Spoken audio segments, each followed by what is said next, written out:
कई बार ऐसे परिणाम आए हुए हैं कि आपने दिवाली मना ली, दिन में ये सब कर्म नहीं किया, पितरों के निमित्त ब्राह्मण भोजन आदि कर्म नहीं किया, तो वो उस अमावस्या को दिवाली मैंने कहा सबसे बड़ा त्यौहार है,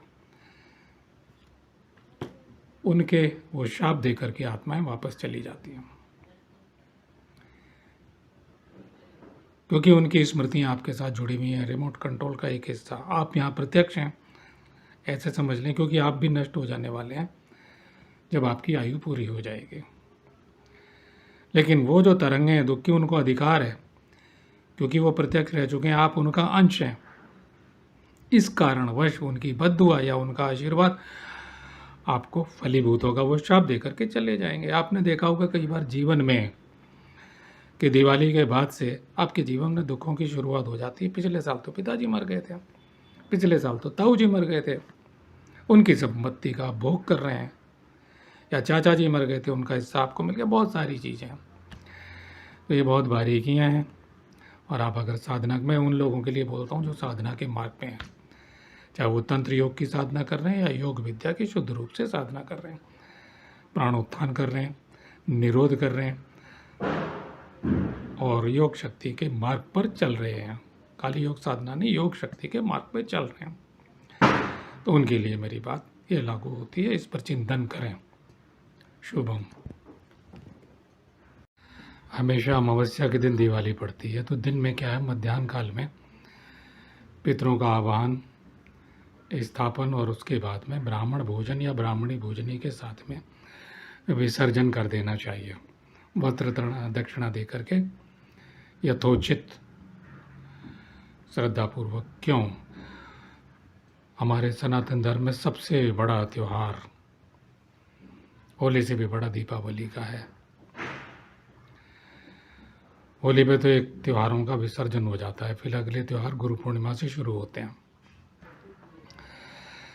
तो वो पितर आत्माएं जो अतृप्त मर गई हैं और जो वो आपसे उम्मीद करती हैं कि आप सब खुशियाँ मना रहे हैं, यहाँ तक कि चाचा ताऊओं की जो श्रृंखलाएँ हैं, मैं उनकी बात कर रहा हूँ, क्योंकि आप कर रहे हैं, हो सकता है उनके बच्चे ना करते हो, ना मानते हो, या ऐसे धर्म में दीक्षित हो गए हों,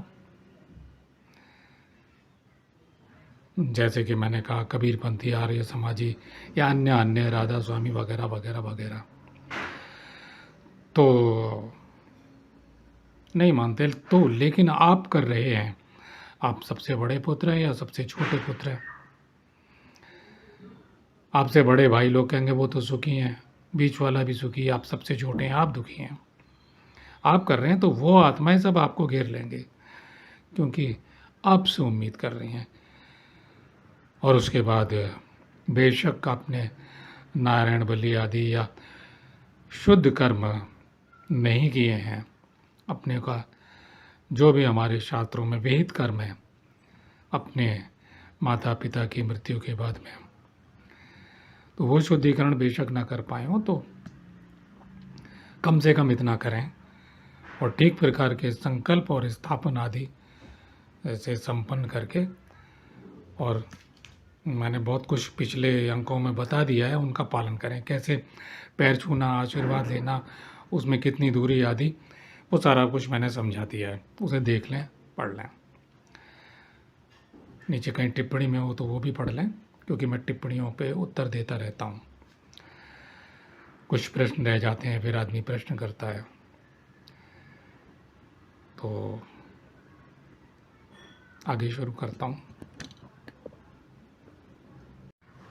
थोड़ी देर के लिए भी किसी के शरीर में अगर आत्मा आती है और हम उसे खाने पीने के लिए जल अर्पण करते हैं, लड्डू, जलेबी या जो उसकी पसंद की वस्तुएं हैं, आपने देखा होगा ऐसा होता है। तो जिसके शरीर में वो आत्मा आती है उसे थोड़ी देर के लिए तृप्ति प्राप्त होती है।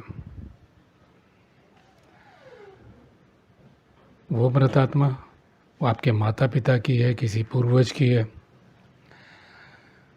शरीर उसका नष्ट हो चुका है, बिल्कुल जैसा कि आपने पूछा है, चिता पे जल चुका है, किंतु उसका ही प्रतिरूप ईश्वर ने ये विधान दिया हुआ है कि सूक्ष्म शरीर एक पारदर्शी शरीर, जैसा अक्सर आप फिल्मों में देखते हैं, वायव्य शरीर, कोई भी नाम उसे दे दें, सूक्ष्म शरीर उसे बोला गया है। तो वो तृप्ति उसे प्राप्त होती है जिसके शरीर में वो आई है। वो आत्मा चली जाती है, वो तृप्ति मिल गई और ख़त्म हो गई। उसके बाद वो जब फिर आत्मा आएगी, फिर वही क्रम चलता है। उसकी पसंद की चीज़ें, या वो प्यासा मर गया है, या वो कई बार आपने देखा होगा कोमा में लोग चले जाते हैं तो उसी अवस्था में मर जाते हैं। बहुत सारी आत्माओं का खाना पीना मृत्यु से पहले ही छूट जाता है।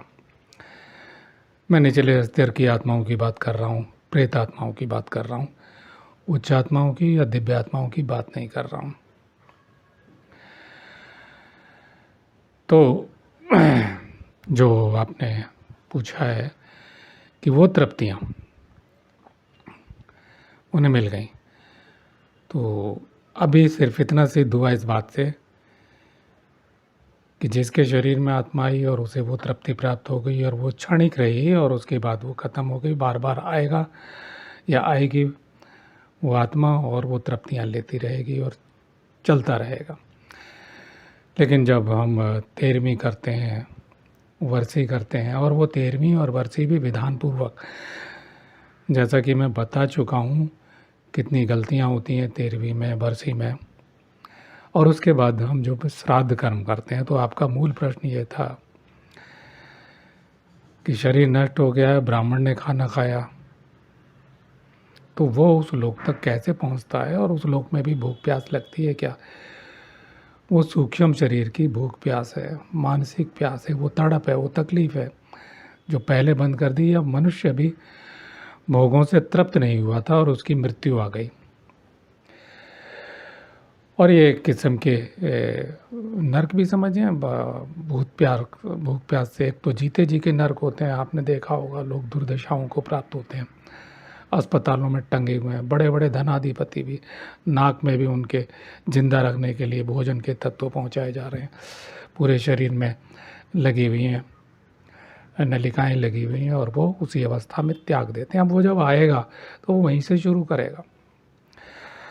तो अब मैं हमेशा कहता रहूँ, पहले सुयोग्य ब्राह्मण को तलाशेंगे और उसमें कम से कम 4 बातें तो अवश्य होनी चाहिए।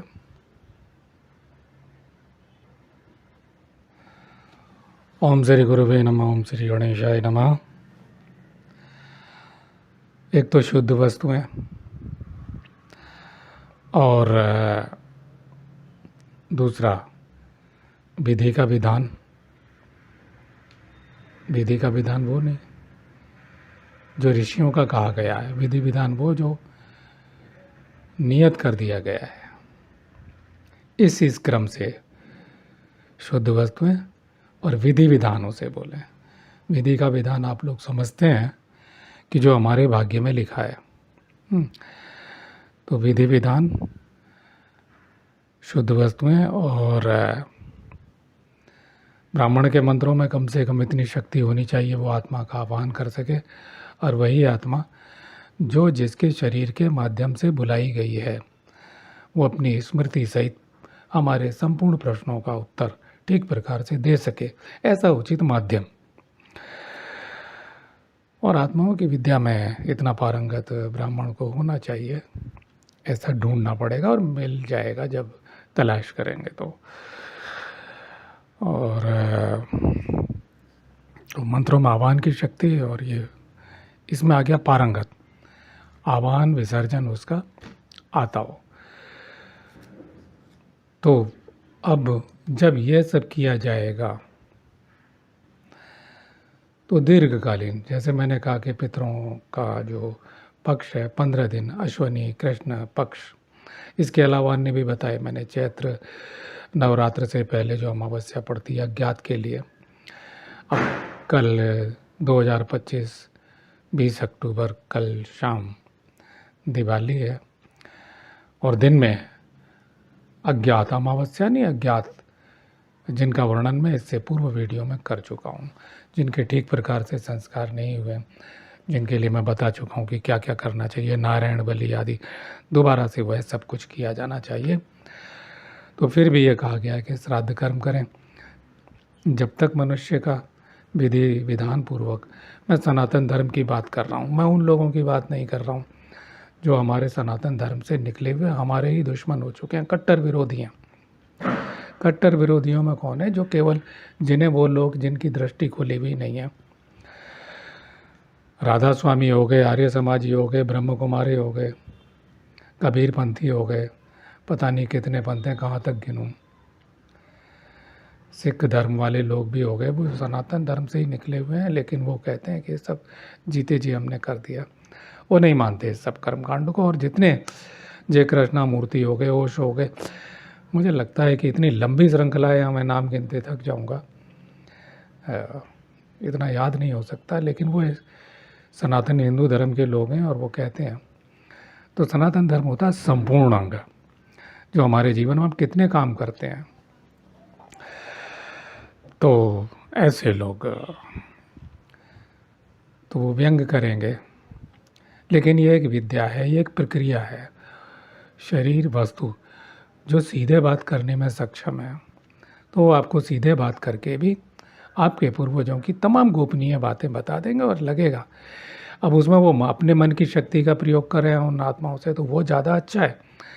किसी शरीर के माध्यम से प्रयोग किया जाए, वही स्वभाव आपको प्रत्यक्ष देखने में मिलेगा, वही लिखावट मिल जाएगी, वही गोपनीय चीज़ें आप डायरेक्ट प्रश्न उत्तर कर सकते हैं। और जब वो अनुष्ठान 13वीं के बाद, वर्षी के बाद और फिर श्राद्ध कर्म जब आप करते हैं, तो वो उन लोगों का स्थायी रूप से, इतने विधि विधान से जब आप यह कर्म करते हैं, तो उसमें क्या है, मंत्रों की शक्ति होगी, विधि विधान हो गया, और देव पूजन विधान अधिकतम सब महामृत्युंजय के अंतर्गत आते हैं, भगवान शिव के अंतर्गत आते हैं। तो अधिपति, ये पूजन रूपी यज्ञ के अधिपति जो मैं कह रहा हूँ, तो उसके अंतर्गत वो हम करते हैं, वह श्राद्ध करते हैं। उतने विधान पूर्वक हम जब भोग लगा के, क्योंकि अगर संकल्प में गलती हो गई और ठीक प्रकार से हम वह नहीं कर पाए, तो कई बार लोग कहते हैं जी हमने तो 13वीं भी कर दी, हमने बरसी भी कर दी, हमने श्राद्ध कर दिया, फल नहीं है, फिर पितर ऐसे क्यों हैं? तो जिनके, ठीक है, तो ये कहीं ना कहीं गलती हो रही है, ठीक व्यक्ति का आपने चुनाव नहीं किया है, तो इस कारण बस ऐसा होता है।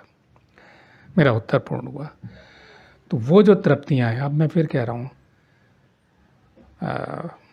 मैं पढ़ देता हूँ 1 मिनट आपका प्रश्न।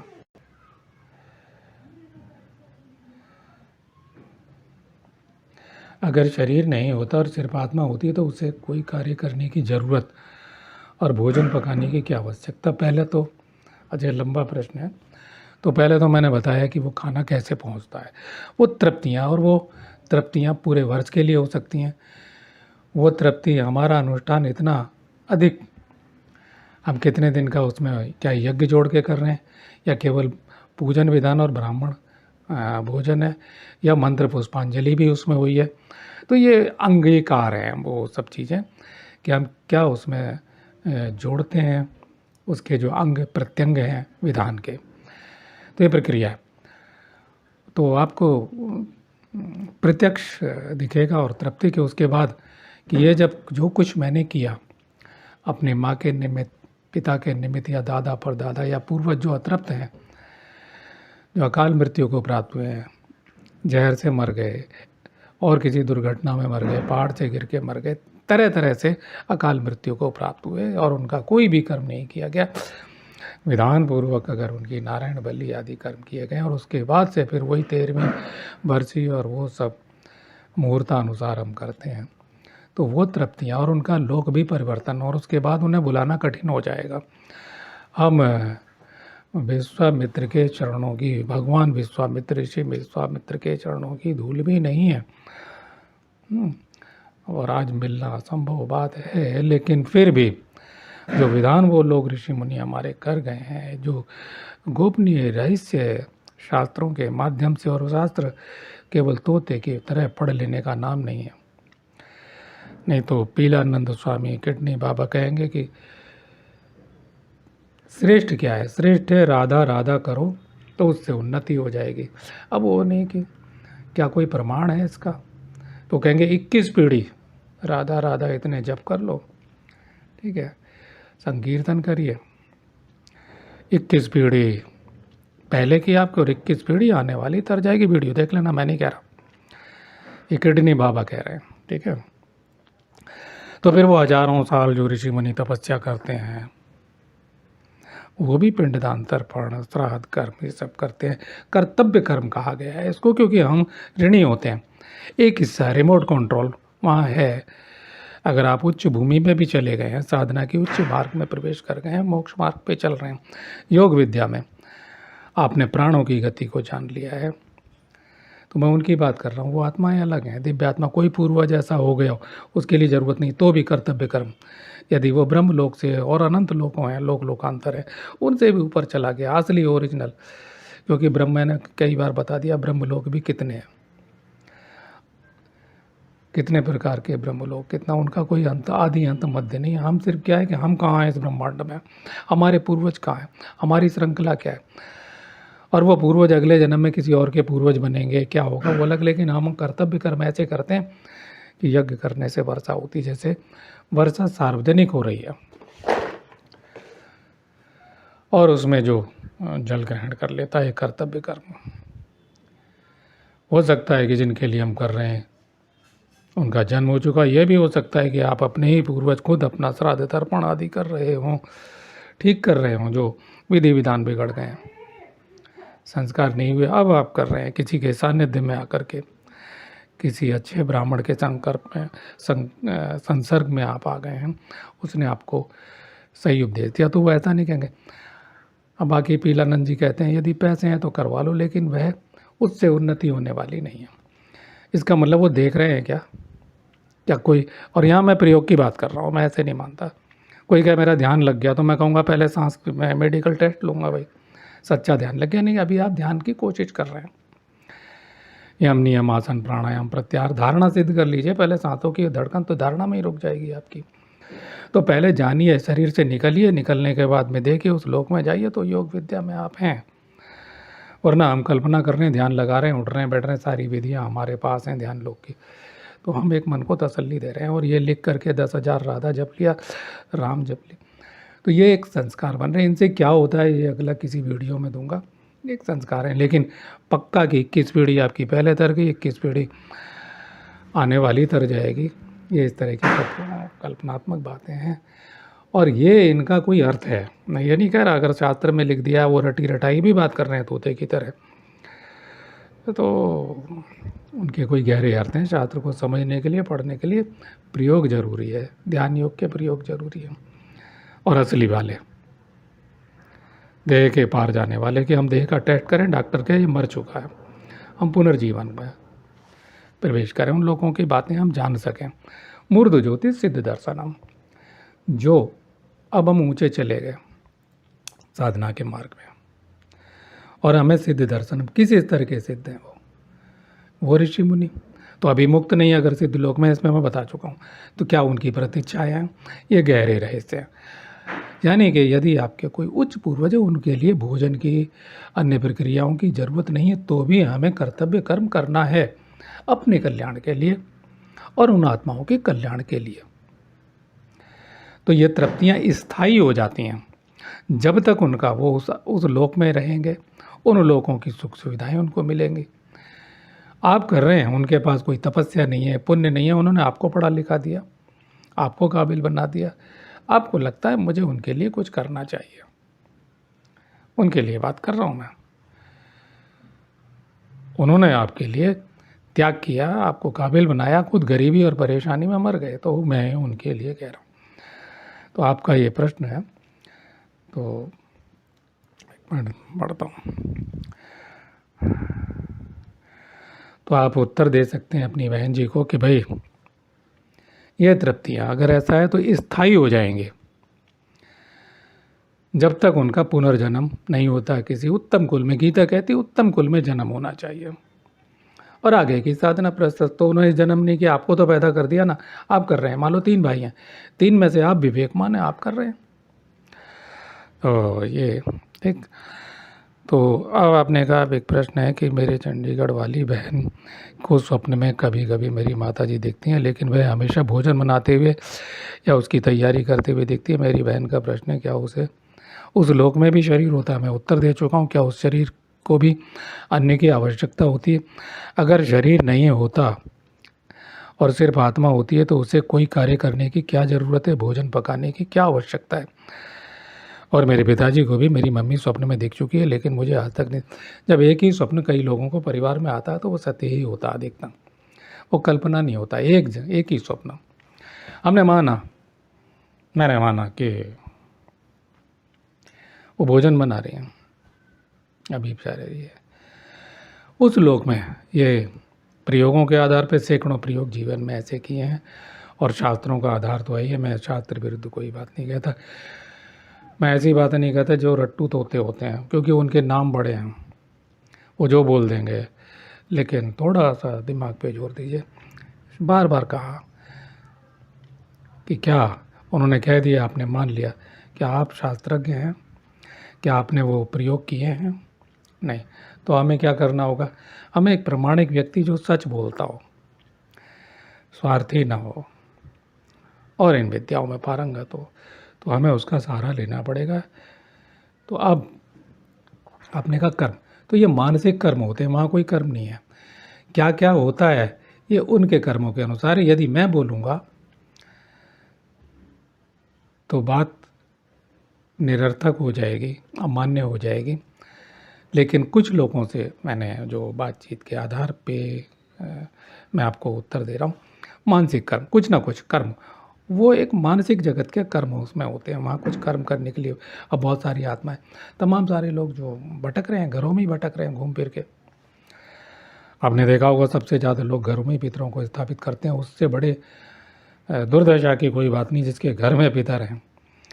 आप सोचिए, मैं आपसे पूछता हूँ, मरने के बाद आप कोई कील ठोक दी जाए गाय की तरह से, आप इस मकान में घूमते रहिए, झाड़ू लगाते रहिए, आपका पोता पड़पोता कोई और, कोई पानी देने वाला, कोई बार त्योहार पे आपको रख देगा, वो कौवों की तरह से पत्ते में रख देगा आपके लिए।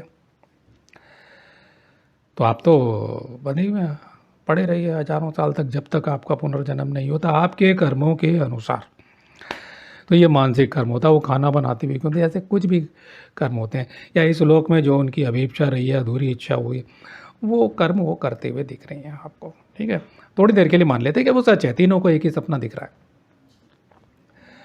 और खाना पीना तो उनका पहले ही छूट गया था। ऐसी हजारों आत्माएँ, लाखों करोड़ों आत्माएँ जो कौमा में ही मर जाती हैं, कर्म पहले छूट जाते हैं, पंख होते, बहुत सारी स्थितियाँ। तो ये एक मानसिक कर्म है, वो खाना बनाते हुए दिखना। ऐसा कुछ नहीं है कि वहाँ कुछ कर्म है, ड्यूटीज़ हैं, या क्या है, क्या होता है वहाँ के लिए। जो कुछ होता है वो अब वो सूक्ष्म दृष्टि से हर एक आत्मा का कहाँ है उसको ढूंढा जाए, वो किस अवस्था में, तो पता लगेगा। तो इसके लिए जानना जरूरी है। और बाकी सब बातें अविश्वसनीय मैं नहीं बोल सकता। तो सारांश क्या निकला कि ये तृप्तियाँ, विभिन्न प्रकार के भोजनों की संपूर्ण तृप्तियाँ, जैसे हमने पानी पी लिया, खाना खा लिया, तृप्त हो गए, ये तृप्तियाँ उन्हें स्थायी मिल जाती हैं। और वो अगर उच्च लोकों में गए, हमारे किए गए मंत्र बल, यज्ञ बल या दान पुण्य जो कुछ भी हम उनके लिए कर रहे हैं, मैं वो उच्च कोटि का शुद्ध, तो वो जो तृप्तियाँ हैं उनकी वो स्थायी हो गई। वो उनका यहाँ से संपर्क टूट गया, ना आपके घर से मतलब है, ना आपके उससे। आप हर साल वो प्रक्रिया दोहरा रहे हो, अपने करते हो, तुम्हारा कल्याण, आपका कल्याण हो रहा है और उनका कल्याण हो रहा है, और वो बढ़ता जाता है, तृप्तियाँ बढ़ती जाती हैं। ये है। तो ब्राह्मण के खाने से या ब्राह्मणी के खाने से, ब्राह्मणी को अब आप, हाँ एक चीज़ और, वो जो तृप्तियाँ हैं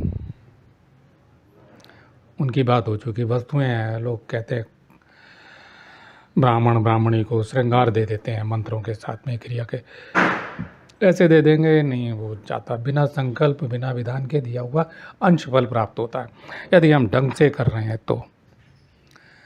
यदि मैंने कहा ना सारी शर्तें पूरी कर रहे हैं तो फिर अब कहेंगे सोने के आभूषण भी दे देते हैं, चांदी के भी आभूषण दे देते हैं और वस्तुएं दे देते हैं।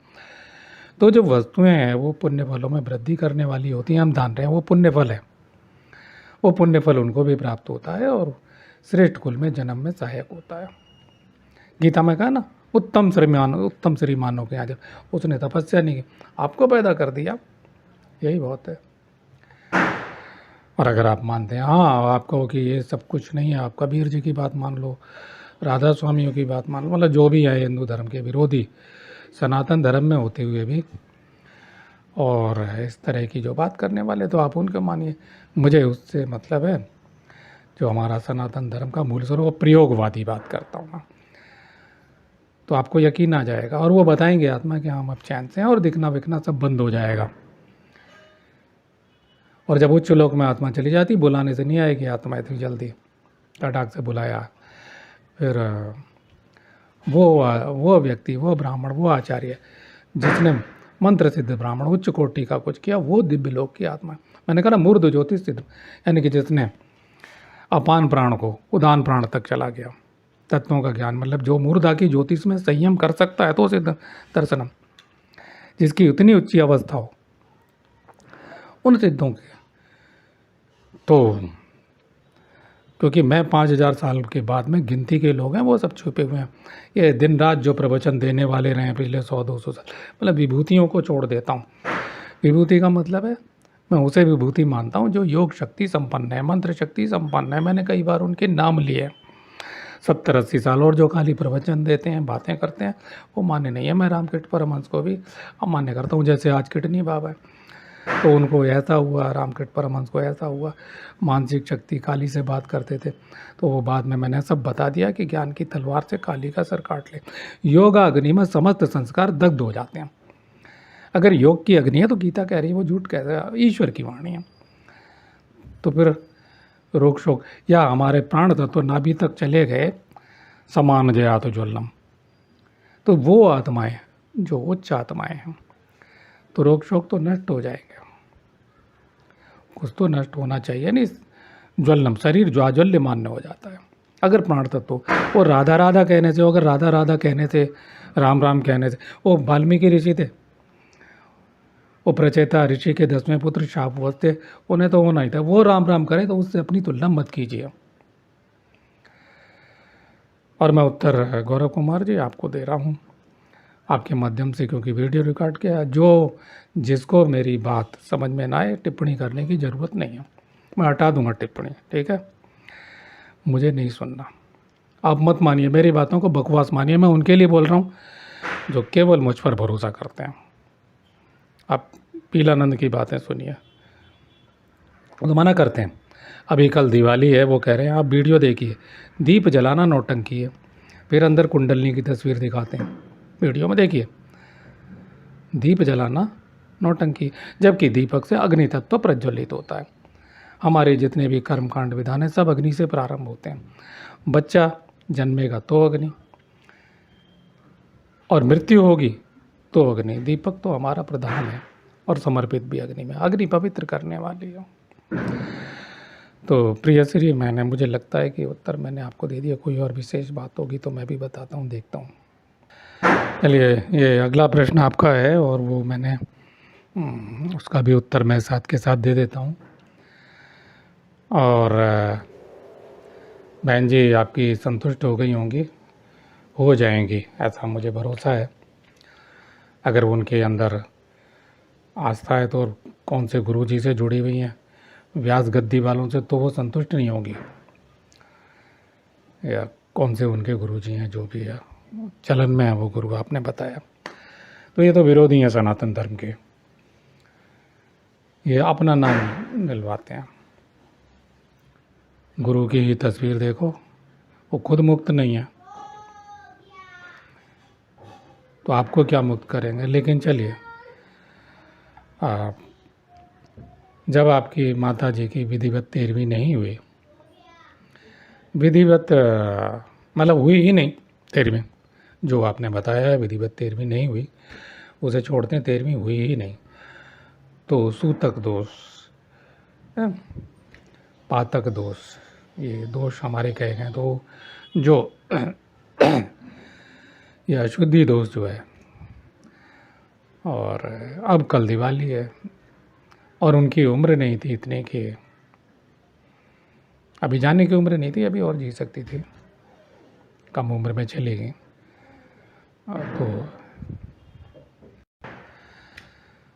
तो बरसी हुई नहीं, अब कल दिवाली आ गई। तो ऐसे में आप कह रहे हो कि मैं ज़रा पढ़ लूँ आपका प्रश्न। आपने लिखा है हमें बहन जी आई हुई हैं भोपाल, तो उनके हाथों से घर के मुख्य गेट के बाहर पुराने स्वस्तिक को साफ करके नए स्वस्तिक देसी घी केसर हनुमान सिंदूर से बनानी चाहिए। कल दिवाली है तो कल के मुहूर्त में बनाए जा सकते हैं, मार्गदर्शन करें। तो हाँ, आप कर सकते हैं, शुभ कर्म कर रहे हैं, लेकिन ऐसी हमारी मान्यता है कि उसका आंशिक फल होगा, क्योंकि दोष में एक होता है, सीधी बात, हम निरभ्र हैं यानी आवरण रहित हैं। आवरण रहित यानी हम दोषों से मुक्त हैं।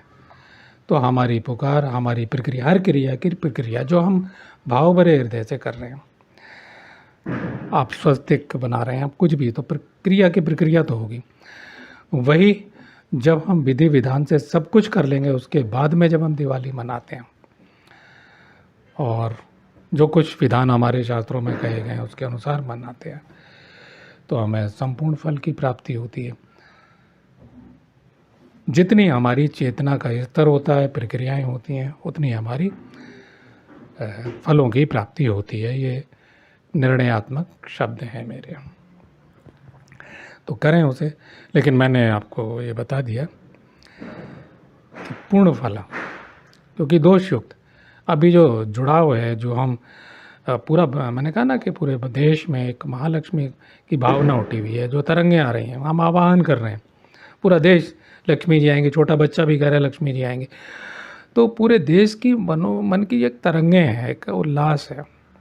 गरीब आदमी भी है तो वो भी सोच रहा है कि मेरे पास तेल हो तो मैं दिया जलाऊं, मेरे पास बच्चों को खुश करने के लिए मिठाई पटाखे आदि हो, तो उल्लास है। लेकिन क्या है कि महालक्ष्मी का पर्व है, तो जो महालक्ष्मी का तत्व है, क्योंकि 3 ही तत्व का जगत, इच्छा शक्ति, क्रिया शक्ति, ज्ञान शक्ति। तो जो इच्छा शक्ति महालक्ष्मी, इच्छाएं कैसे, धन की शक्ति, क्रिया तो महाकाली जगदम्बा ही कर रही है, महाप्राण कर रहा है। मैं बोल रहा हूँ तो महाप्राण से ही बोल रहा हूँ, ये महाकाली की शक्ति है, हर प्राणी में, कीट पतंग में, दृश्य अदृश्य जगत में है। लेकिन जब हम शुद्ध होकर के प्रक्रिया करते हैं, इसीलिए कहा ना, कुछ गीता में कहा कुश का आसन बिछाएं, उसके ऊपर ऊनी वस्त्र, मृगशाला आदि जो कुछ कहा गया है, और फिर हम ध्यान आदि क्रियाएं जो करते हैं उसके संपूर्ण फल प्राप्त होते हैं, सकल शुभ फल प्राप्त होते हैं। तो मनाएं, करें, जो है जैसा है। और गुरुदेव कपिल देव महाराज की कृपा से मैं जो जानता हूँ वो आपको निवेदन किया। और भाई करोड़ों भक्त हैं स्वामी पीलानंद जी महाराज के, क्योंकि कोई भी उनके विरोध में कुछ बोल देता है तो टीम है उनकी, नेटवर्क चल रहा है, तो उन्हें मालूम है। गुस्सा उनका देखा होगा, कितना गुस्सा आता है उन्हें जरा सी बात पे। तो ये सेल्फ हिप्नोटिज्म, एक आत्म संबोधन, राज आदि के दर्शन हो रहे हैं उन्हें। अब कुंडलनी जागृत बताते हैं, अब कुंडलनी किसी की जागृत हो जाए, आप जानो प्राण तत्व ऊपर जाएगा तो रोगों को भस्म कर देता, प्रारब्ध भस्म हो जाएगा तभी कुंडली। वो कहते हैं हमारी कुंडली जाग, कलयुग के अवतार। तो अवतार तो एक कुछ समय बाद है, जब शरीर छोड़ेंगे तो अवतार, हाँ अवतार तो हर किसी को बताते हैं, जबकि अवतार सिर्फ उतने ही है जो हमारे शास्त्रों में कहे गए। एक अवतार, बारंबार कहूँगा, एक अवतार होना बाकी है। बाकी लोग घोषणाएं कितनी करते हैं, अवतार अवतार होते हैं, और बाकी लोग साधना तपस्या से उन्नति को, परम चेतना को, ब्रह्म को प्राप्त होते हैं। मुझे लगता है कि मैंने ये उत्तर दे दिया है और विचारणीय करता हूँ, उसके बाद पूर्ण करता हूँ। मेरे श्रोताओं और गौरव कुमार जी, बात यहीं पूर्ण करते हैं। अगले अंक में बताऊंगा कि कैसे सिद्ध हो ये इतने सारे विरोधी रोग हैं और जो आत्मविज्ञान यानी आत्मविद्या के मार्ग पे चल रहे हैं, ब्रह्म विद्या के मार्ग पे चल रहे हैं और पितरों के कारण उनकी प्रगति नहीं हो पा रही है या वो मानते ही नहीं हैं, तो क्यों और कैसे माने, क्यों करना चाहिए। तो कोशिश करूँगा कि बहुत छोटे वीडियो में कम शब्दों में बताऊँ। बेशक मैंने कहा ना, वो आप वीडियो देखेंगे कुंडलनी जगाने, कुंडलनी तो जगानी नहीं चाहिए क्योंकि उनकी कुंडलनी जागृत होगी स्वामी पीलानंद बाबा की। तो लेकिन दिए ज़रूर जलाएं और आपका जीवन आलोकित हो। ओम तत्सत।